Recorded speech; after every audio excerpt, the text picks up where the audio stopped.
All right, I freely could admit my own geekery here and total and utter conflict of interest. Frequent flyer miles. Live them, breathe them, eat them, sleep them, earn them, spend them.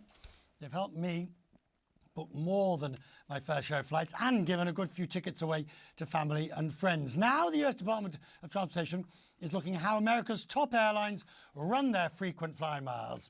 Sky Miles, Mileage Plus, Advantage, and I've forgotten what the West one's called. Specifically, whether they shortchange us by altering the rules, adding fees, and making the whole thing more difficult. For instance, let's take just one example. United revised its program last year. In doing so, it devalued its miles by an average of 30%. You can see the way in which the various bloggers reported it, from 1 mile at a time, Point Sky, etc., etc. And all the airlines have done it. Delta did it last year, Americans done it recently, and they do it even more when it comes to using alliance miles and partners. Sarah Kopit is the editor-in-chief of Skift. She joins me now. What is it that the DOT is hoping to discover? Because we know it's impossible to value the miles. It's impossible to, and dynamic pricing means you never know how many miles you're going to have to do until you actually look at it. Exactly. I mean, this is an issue that I think if there's any bipartisan issue in the United States of America right now, going into election season, it is this one. Everybody wants to know what is going on with its miles. This has broad support all over the United States, and the DOT is trying to figure out what American, Delta, Southwest, and United is really doing with your points. They want to make sure it's fair, and they want to make sure it's transparent. And I think just anecdotally from talking to folks I know, I think the answer is most flyers would think it's no. They don't really understand. I mean, we have a publication here called The Points Guy. All they do is try to explain it to us. Absolutely. What's going on. Yeah. Now. It's not easy. Okay, but the first move was, I mean, you used to have the old charts. Right. That you would look Europe, Australasia, and work it out. Now they went to dynamic pricing. Well, dynamic pricing is really nothing more than supply and demand. And I guess I don't like it, but you can't really complain about it. It's when they suddenly require more miles wholesale. This is the equivalent of the bank taking money out of your account.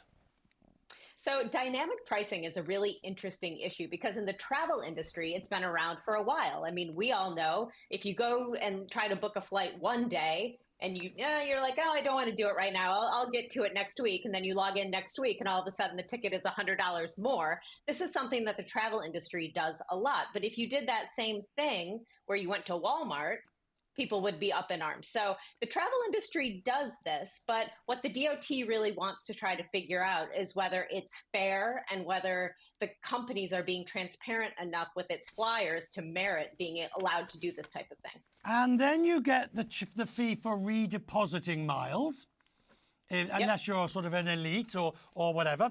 And then you have the whole thing of One World, SkyTeam or Star Alliance rewards, where I remember Delta, for example, didn't give you miles on Korean in certain cases. And if I fly with United, if I fly on United Metal, I get so many miles. But if I fly on Star Alliance Metal, I don't. I mean, let me ask you, though.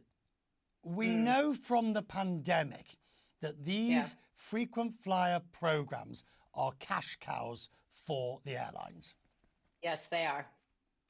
The thing that is really changed about these programs recently is it used to be how much you flew, right? So it used to be how many miles you flew with the airlines.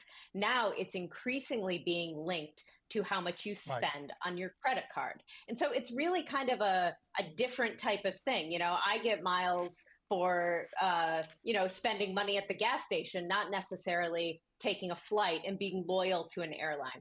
So the DOT is just they're trying to figure out all this out. They're trying to make sure that the airlines are being fair. I mean, look, the airlines have essentially created, a bit of a currency, dare I say that. I mean, that's a whole other can of worms, but they've created this thing. And now the government is coming in saying like, hey, you just can't do whatever you want with it, right? This is important to people. are incentivized to spend and use based on how many miles they get. Do you know, you don't need to tell me, do you know your frequent flyer numbers? No, I'm terrible. I consider myself to be, a reasonably intelligent person, but I can't figure this stuff out. I don't even try.